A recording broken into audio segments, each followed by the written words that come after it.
Once again, Bully Ray is here, formerly known as Bubba Ray Dudley.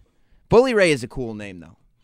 I dig it. Yeah, I think Bully Ray works more than like Brother Ray was your first name in TNA, right? Yeah, Brother Ray, just because we had to come up with something. That was like something that you did. Like, was it last minute or was it just? No, actually, when we had left WWE, I came up with a much cooler name. Mm-hmm. But somehow, somebody on the internet stooged off what me and Devon were going to call each other, used the new name. So we were the Dudley Boys in WWE. Right. So we were going to rename ourselves the Deadly Brothers. Works. It's a play on Dudley. It's the hardcore thing, Deadly. Instead of Dudley Boys, it was going to be Deadly Brothers. Right. And there was going to be Brother Ray Dudley and Brother Devon Dudley. And somehow it got announced on the internet beforehand, and it kind of pissed me off because I confided in the guy to not say a word about it. Do you know who leaked it? Yeah, I know he leaked it. I don't want to rebury him, and I don't want to re-bring it up. And was it an industry guy or was it just a friend of yours who does wrestling? No, it was one of the guys that ran one of the more popular wrestling websites who I had become friendly with. All right, I bet I can guess who it is, but go ahead. So that kind of pissed me off that he revealed the name. Mm-hmm. So I just went back to the name that I always knew I could fall back on, which was Team 3D. Right. And then we just became Brother Ray and Brother Devon. You know what? The name never really mattered, Yeah. It was all... Because people know who you are. Exactly. Like, they know what we're watching. Exactly. They know it's why. like when the Road Warriors left, like the NWA, and in WWE they were called the Legion of Doom. Mm-hmm. Everybody knows who they are. Right, because they look the same. They do. It's the same show. Yes, absolutely. Absolutely. So it all worked. You are a guy who, more than most, especially nowadays, is committed to storyline, to the performance of pro wrestling. I feel like that's kind of been lost on a lot of people, especially as time has gone on. Where, like you said, the name leaks out on the internet, and where most people will be like, "Well, fuck it, that's the name. They found out. It doesn't matter." You were like, "Well, we can't use that name." Last time I was up here, or I think it was either last time or the time before that you were up here, you were insistent that you were going to marry Brooke Hogan. I mean, you what I see from Bully Ray on TV, yep, when I talk to you, is what I get. Do you think that there needs to be more of that mentality in pro wrestling? Do you like that? I very much listen. What you see on TV is what you get in real life from me. Mm-hmm. I just turn it up on TV a little more. I'm not a good guy. I'm not a bad guy. I'm just me. I know how to make people love me, but I know how to make people hate me even more. Mm-hmm. And I do think that more pro wrestlers should maybe act on the outside as they do on the inside and carry the, be the magician at all times. Yeah. Never let anybody see. Don't let anybody behind the curtain and see what the Great Oz is really about. And when I say the Great Oz, I am not talking about Kevin Nash. No, of course not.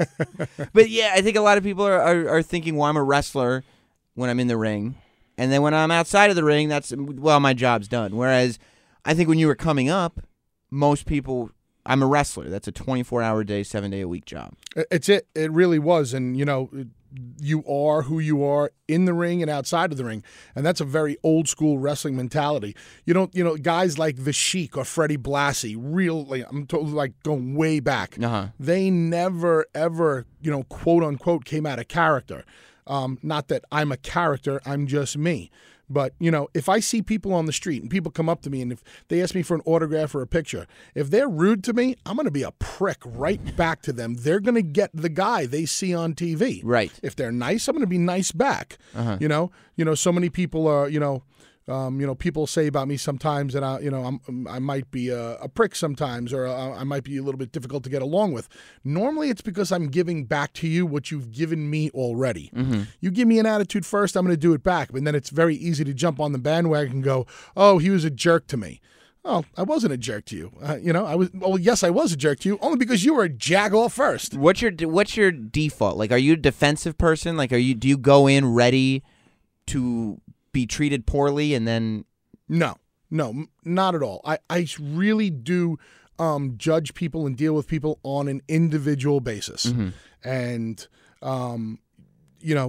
I could have 100 people tell me that they don't like somebody. I'm going to judge that person for myself, and hopefully they'll do the same with me. But you'll know in the back of your head, I've heard things about you. Like if you hear somebody's a liar. I'll give you a perfect example of somebody who I became, from the day I met him, have always been friendly with him, respect him, would go have a beer with him right now.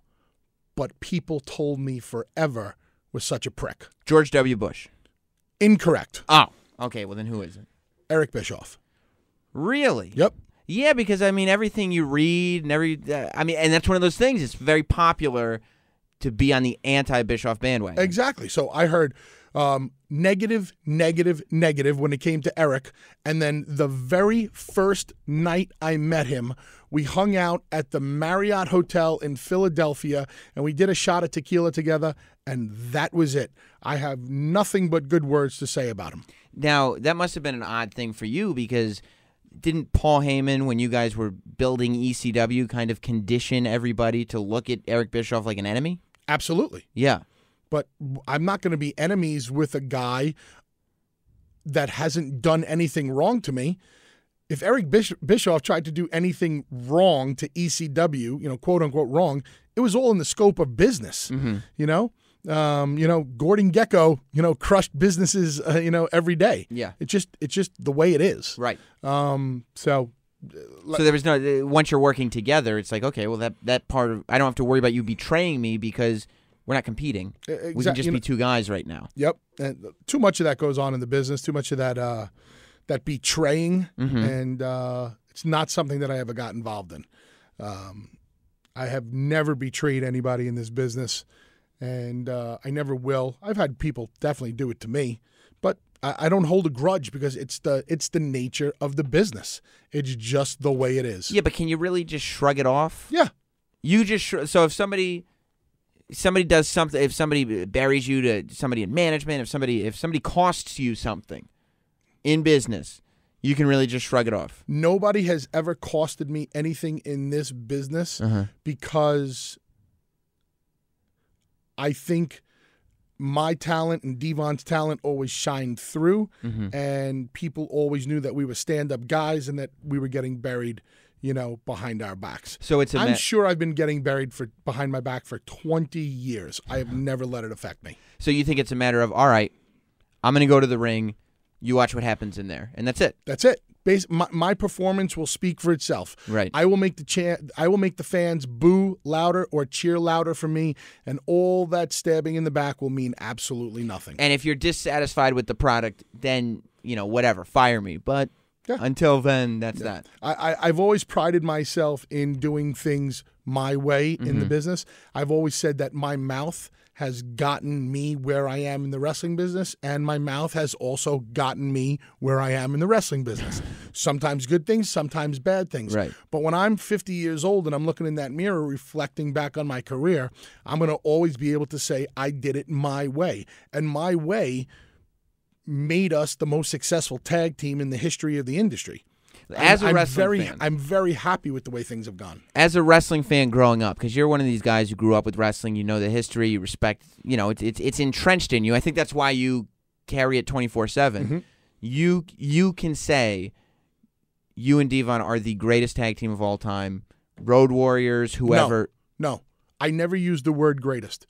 You hear me say the word greatest on TV because I'm talking about Team 3D or the Dudley Boys from a performance point of view, character point of view. Yeah. You'll never hear me say that in an interview with you. I'll say that we're the most successful tag team because we are. I'll say the most decorated tag team because we are. I'll never say the greatest, because what really constitutes greatness in the professional wrestling industry? how are we to determine who's better than the other? There have been so many great tag teams. I mean, are the Dudley Boys really better than the Rock and Roll Express or the Midnight Express or the Steiners or Harlem Heat or Fuji and Saito and Gurria and Martel and Arn and Tully or the Road Warriors or the Von Erichs or the Freebirds? And I can go on forever. Yeah. Are we really better than them? Who's to say we are? Who's to say we're not? I'm just happy that my team gets mentioned in the same breath as those great teams. So you say most successful, meaning count the championships. 23-time major world tag team titles. Right. Nobody else has done it. Nobody else will do it. And other than the Road Warriors, who held the AWA titles, which me and Devon never had a shot at, nobody else has, come close. You are at your most cut that I've ever seen you, meaning you're a muscular dude now. You're not, and I've seen you. You've been checking me out, Sam. I've been checking you out. I've been spending some time doing that. That's right.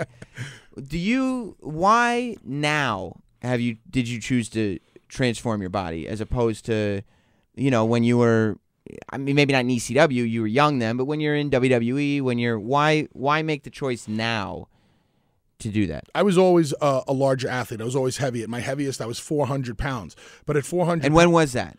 ECW, and then at the end of ECW, I probably dropped down to about 325 right before we went to WWE.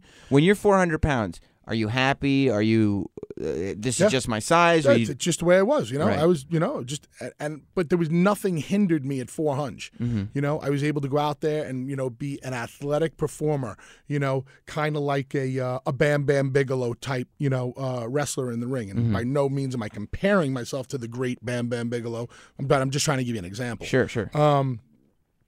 And then went to the WWE, and I knew I had to get in a little bit of better cosmetic shape.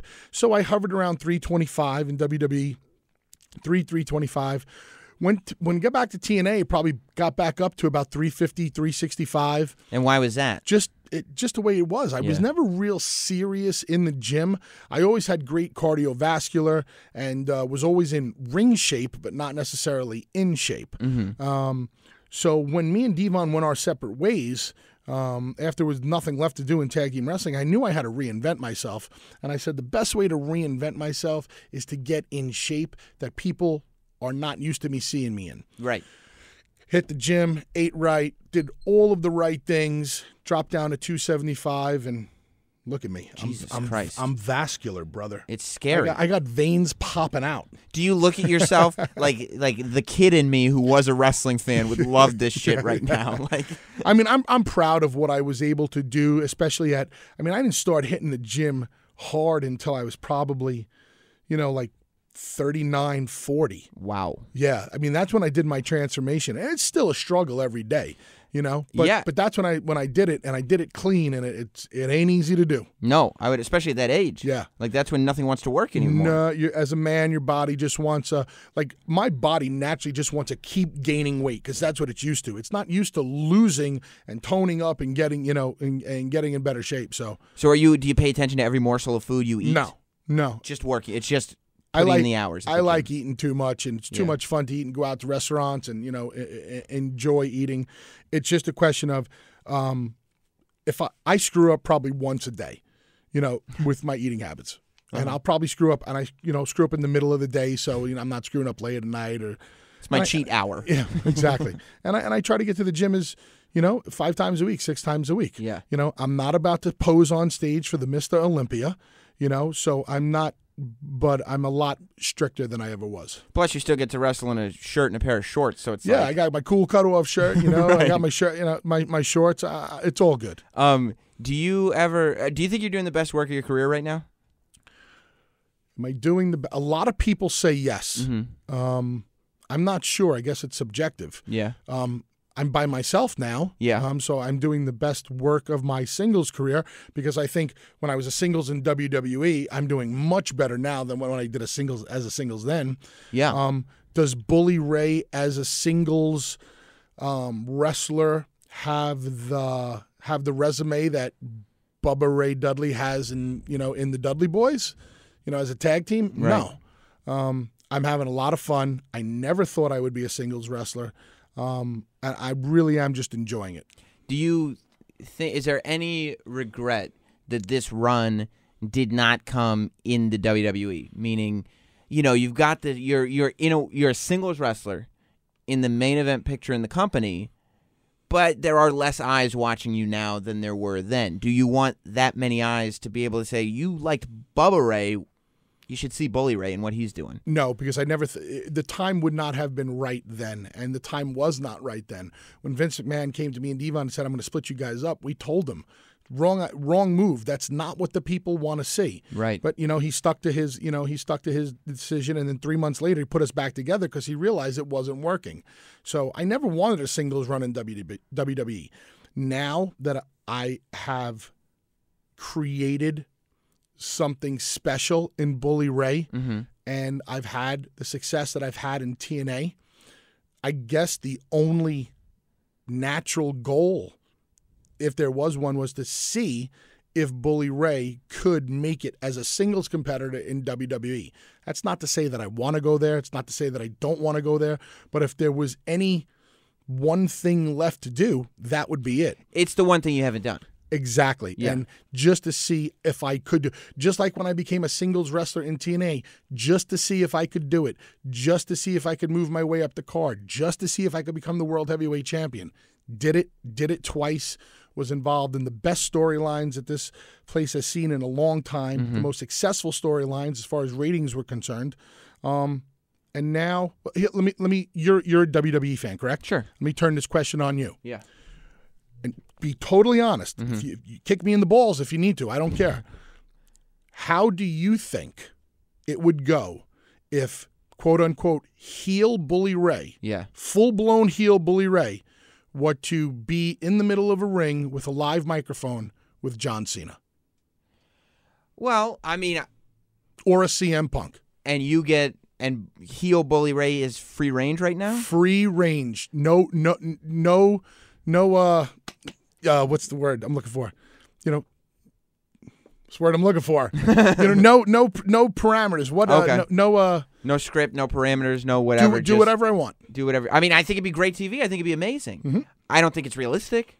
Correct. I mean, I think that, yes, I think a Bully Ray, John Cena program would be amazing if John Cena got to be John Cena and Bully Ray got to be Bully Ray and we just watched it happen. But I mean, I don't think that that's the era that we live in anymore, is it? I don't think so either. I don't believe that I would be able to be my version of Bully Ray in the WWE. I think that they would want to play with it and they would want to put their spin on it, which would be totally fine because it's their company and I totally get it. But in order for it to be really successful, I'd have to be my total version of it because I know my version of it really, really works. But my version of Bully Ray might not be politically correct enough for a place like WWE. And you have to think to yourself, too, you're like, yeah, I mean, is it somewhat of a goal for Bully Ray to be in WWE? Sure, but not at the cost of this character that you've created. I don't think I would be able to go there and water it down. I don't think I'd be able to look at myself in the mirror. It'd be very hard. Right. Just because I'm so happy with what I created. Flip side of that, the positive is when me and Devon came from ECW and we went to WWE, they didn't screw with us. They let us be our version of the Dudley Boys. Vince, didn't put any restraints on us. The only thing Vince McMahon really did to put his stamp of approval on me and Devon was he said, all right, guys, lose the tie-dyes and wear something else. And we said, okay, Vince, what do you want us to wear? He goes, I don't care. Just change it up. Because he realized that this was an overact and an established entity, and it was working the way it was. So let's not screw with it. So what do you think? Because, I mean, I have no inside information on anything. You have all the insight here. But when you read that Vince McMahon does not like creations that are not Vince McMahon creations, is that true? I mean, the way you just described it doesn't necessarily sound like that's true. This is actually something I talked about with Jericho on his podcast. in the Bible, it says that God yes, I heard created man in his image. Well, in WWE, Vince has to create you in his image, what he sees you as. And there are very few acts that have ever come to the WWE and achieved success for a length of time that weren't created by Vince. Now, you name me. Let's go back and take a look at guys like, Hulk. Yeah. Okay? Hulk Hogan and Hulkamania was created with Vince McMahon. Okay? The Rock, Stone Cold Steve Austin, The Undertaker, Triple H, Mankind, Kane. Look at all these names. These were all created in-house by the WWE. Mm-hmm. All of the mega stars, all created there. And like I said, very few acts that come from someplace else ever get the opportunity to crash through that glass ceiling. So do you think that because you ditched the tie-dye and kind of you reinvented yourselves a little bit, did Vince look at that as saying, well, this is the WWE version of the Dudleys, I can embrace this? No, the reason why Vince embraced the Dudleys, so WWE wanted us from ECW. They courted us. They called us. This is not like one of these things where, ECW went out of business and, okay, we'll just take these guys. We had 2 very, very big meetings with WWE before we went there. They knew that they wanted us.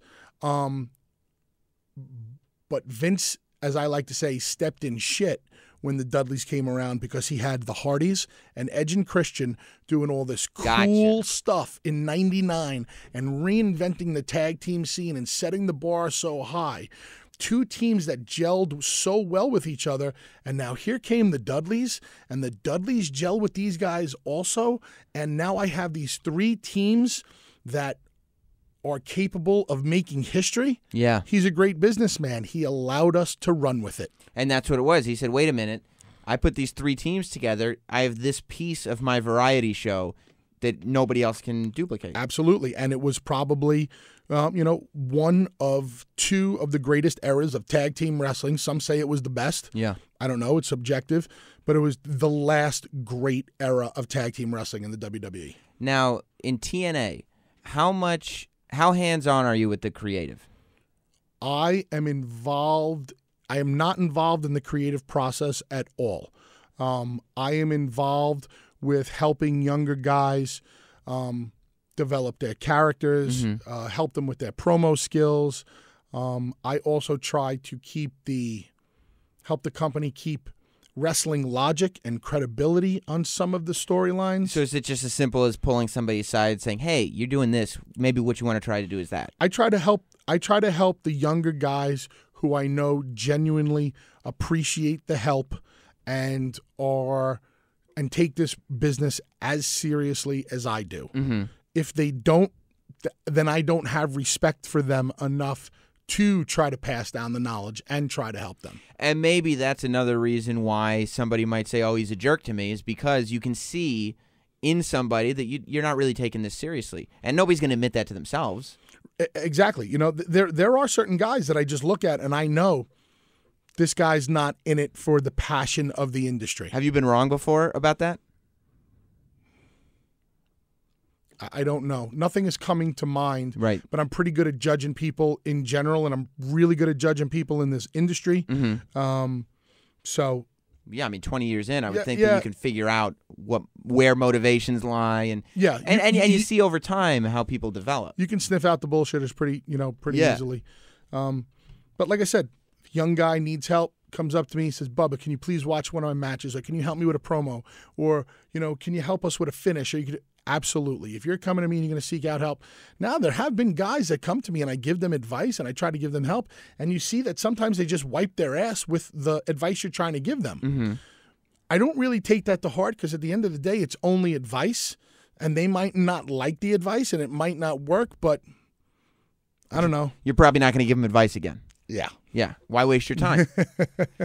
Do you want to be in creative? Is that somewhere you could see going? I guess, is the reason you're not in creative now because it's a bit much? I don't want to be a part of the creative process while I'm still a wrestler. Yeah. And, a wrestler who's pretty high up on the card in TNA. Don't want that headache. When I do eventually, I am an agent with TNA also. So I do kind of help other guys with their matches. And an agent is the guy who, walks two guys through their match? Here's what you should... Typically, I'm a different type of agent. I kind of...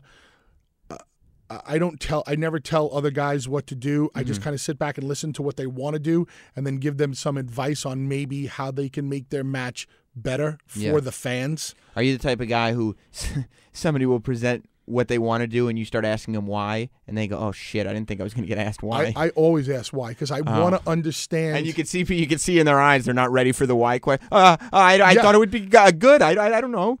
If a guy comes up to me and he says, Bubba, I was thinking about saying this tonight or doing this tonight, I always ask, okay, why?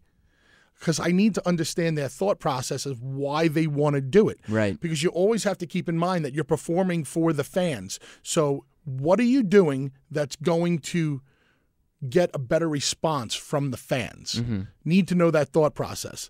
Why are you doing that move? Because it looks cool. Well, you're a bad guy. You don't want to do things that look cool. So, right, yeah, because everybody will cheer. All right, well, that's opposite. Exactly. So, not involved in creative process. I do try to help out as much as possible because I really do want to see TNA succeed. I think TNA has the best pure wrestling locker room in the business, and I think the one thing that TNA does better than anybody else is wrestling and telling stories through a wrestling match in the ring. I mean, when you got guys like Bobby Roode, Samoa Joe, James Storm, Austin Aries, I'm probably forgetting a couple, right? Ethan Carter's coming up. Anderson, Eric Young, who's just off the charts right now. Those are guys that are really, really good wrestlers, right? Who should be wrestling longer matches on TV, and I think you're going to see a lot more of that.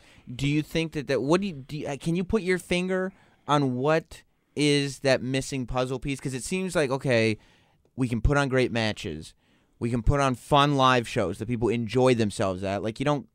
But what's the thing? You put on pay-per-views that people enjoy. I mean, people are saying great things about the last TNA pay-per-view. Yep. Why is it not selling more tickets or more pay-per-views? You have your good, solid TV audience every week. But then you run into when you tour. I mean, you guys saw it. Lots of towns having a lot of problems selling tickets. Some of the pay-per-views are not selling like they should. Do you know what that missing connection is? No doubt I know what it is. What is it? And after being in this wrestling business for more than 20 years and getting education in and out of the ring from guys like Paul Heyman and Vince McMahon, the number one thing is product awareness. You can build the better mousetrap, but if nobody knows that you've built that better mousetrap, nobody's going to buy it. So beyond having a TV show with 1.5 million viewers every week, what do we do to... We need to bring TNA and Impact Wrestling to the masses more. So I'll give you an example. What made the P90X and the George Foreman grill so popular? How did those products get over from day one? Infomercials? Correct. Yes. You'd be up at 3 o'clock in the morning. You'd see them. And you saw the infomercial for either one of those products. Now you can see a commercial for either one of those products on mainstream television, right? Right. How did they get there? Well, they started with an infomercial. So one of the ideas that I have presented to TNA, and maybe they'll work on, maybe they won't because it's their company, is to put together a nice, bright, shiny infomercial on TNA. This is who we are. This is what we do. Here are our letters. Here are our stars. And it's something. This is what makes us different than everybody else. And since Spike is a part of Viacom, you put this infomercial on all of the other brother and sister stations at 3 in the morning. Right. And you drive people back towards the TV, the show when it airs. Now, I don't know the particulars of everything. I don't know if one network will air an infomercial for another network and things like that. I'm sure there's a lot more red tape. But an infomercial would work. And that is how you bring your product to the masses. Using social media a little bit better. Promoting our live events a little bit better. You have to get out there and let the people know that this is our product. We're in your town. You must come see us. And I'll tell you, I mean, you're going to be in New York, speaking of live events. Yep. Way to bring it back. You always got to bring it back, don't you? Next week, Wednesday through Friday, June 25th through the 27th, at the Manhattan Center. Now, you guys are going to be at the Manhattan Center. Is this your first time at the Manhattan Center since ECW invaded Raw? Yep. Is that at all? Is that weird at all? Are you thinking about it, or is it just like another building? No, it is another building, but it's in New York, so it's going to be special. It's a big deal. You know, I was the last time I was at the Manhattan Center was when ECW invaded Raw. I think that was '97. Sounds right. But then we did the Hammerstein Ballroom for ECW's One Night Only, which was a huge success. You know, people love that show. Yeah. But I think this is a great opportunity for TNA to go into a passionate and rabid, wrestling territory like New York, have great fans come all 3 nights to the shows and really grab the fans by the balls and say, this is what we're all about. Here is TNA, and give them really what they want, which is great pro wrestling sprinkled in with some good storylines. Yeah. You know, as a wrestling fan, how old are you, Sam? 30. Okay. You're a mature wrestling fan. You've seen the Attitude Era. You've seen the good and bad of everything. You've watched TNA. Yes. In a perfect world, what do you want to see out of a wrestling company? I mean, for me, story's always been number one. Like, why? Why is this happening? Right. And then make me believe something that I want to talk to people about. Right. And anything worth its weight in anything in entertainment revolves around the telling of a story. That's it. The best songs ever written are stories. Yeah. You know, Paradise by the Dashboard Light. Yeah. It's about a guy trying to get laid in his car. He's telling a story. You really do wish you were Meatloaf, don't you? I heard that on the Jericho podcast, too. But yeah, I mean, I think that's absolutely make me care about these people. Make me care about the characters. Make me care about the in-ring physicality. And don't insult my intelligence in 2014 where everybody and their mother is smarter than they need to be. Right. You know? Right. That's it. Just don't insult me. So if it was up to me, I would try to give the people a product that was similar to ECW. And that's you will never recreate ECW. The timing will never be right. That lightning will never be caught in a bottle again. It was very special. It was the Sex Pistols. It was the Ramones. It was a special time in wrestling. But I think people want an adult-oriented, mature, edgy, gritty, dirty, PG-14. And I see something when I watch old ECW, even when I watch Attitude Era episodes of Raw, that I don't see now on TV, specifically in WWE, is intimacy. Like, when you watch old ECW, old WWE, you feel at times like the crowd is going to cave in on the ring. Because, like, they're rabid, but they're right there, and they're on top of each other, and they're packed in, and everybody's got signs, and everybody's got a reason to be there. And I think that's one way that TNA does differentiate themselves and can continue to differentiate themselves, is making it intimate and feeling like when you go to these shows, you're a part of something, like you're in this club. There's no doubt. And if I could, I would take a mixture of two of the things that I love most about pro wrestling. Like, there are certain eras that I really like, and there are certain companies that I really liked. And I think modern day pro wrestling, if I was to put out a show now, I would take the NWA from the mid-'80s and mix it with the All Japan style of in-ring pro wrestling. Now you have the best of all worlds.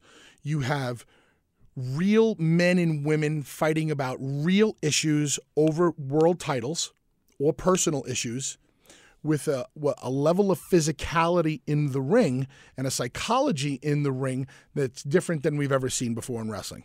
If I could put those two together, I think TNA would put out a product that people would salivate over. Yeah, and I think that there's a thing where you can put on a match, and a lot of people don't realize it or just don't do it. you can put on a match that will make a non-wrestling fan go, wow, that was an entertaining match. Sure. You know what I mean? Like, most of the time, a wrestling match will only be appreciated by a wrestling fan. I think that's one of those things that will get the salivatory glands going when you can put a match on TV or one of these live shows that somebody's girlfriend will be able to say, wow, that was a good match. This isn't what you watched. That was good. You're in the money, I think. Yep, absolutely. And we have our core audience. We have our 1.5 million people that are going to watch every single week. Right. And we will continue to cater to them. But what we want to get is the people that never seen it before. And just blow it up huge. I'll say this, speaking of being intimate at these shows, the last time I saw you, we were in White Plains, New York, and I got to live out any wrestling fan's dream. And I remember that, yeah. Almost get attacked by Bully Ray sitting in the front row. Right. Now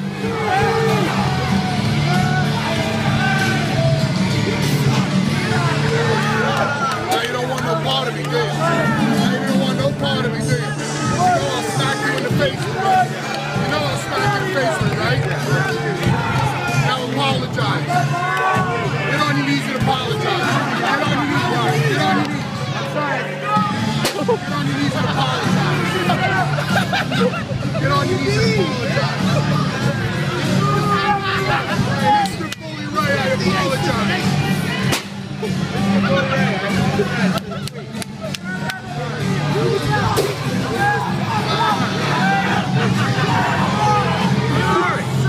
Don't let it happen again, Sam.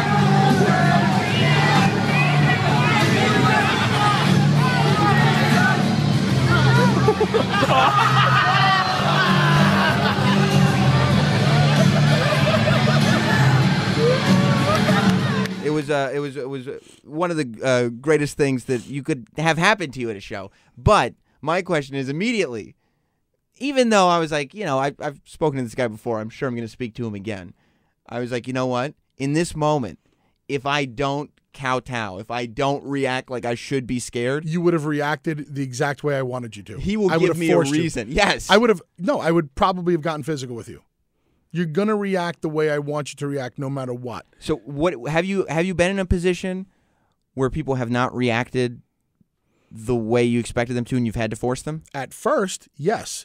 But then you have to know how to push the next button. Yeah. You have to know how to say the next right thing, or you have to know how to threaten them in the right way. Yeah. What happens with people with me is they'll look at me and they'll go, I'm not quite sure if he's being serious or not. Right. And once I know I have you, you're done. Yeah. I have you in the palm of my hand, and I will do whatever I want with you. And that's a big part of that is you kind of being on all the time. We were talking about at the beginning of this, that people have never seen you in a way, okay, that's him when he's serious, that's him when he's in character, that's him when it's always just kind of this weird blending of everything where you're like, I'm just me. I better just take him seriously. I'm just me. Listen, I love to have a great time and, laughing and joking around and, all's great. But I'm also a very serious guy. And when it comes to pro wrestling especially, I'm very serious. I take my job seriously. And if you don't take your job seriously, no matter what you're never going to get to the top. And I'm proud to say that I made it to the top. Is it weird to be a TNA Hall of Famer and an active competitor? I don't know. I mean, it happened to Kurt. He's still an active competitor. Yeah. It happened to Sting. He was still an active competitor. I think it's great to be acknowledged after all of the years of, busting our asses to, entertain the fans. And I'm happy that TNA, said, hey, we want you in our Hall of Fame. Right. It's cool. And what a tremendous reaction in Dallas. I don't think I expected quite an ovation. They were chanting, we want tables for a pretty long time. And it was really cool. Well, TNA Hall of Famer Bully Ray. That sounds good, right? Yeah. Thank you for being here. Always a pleasure.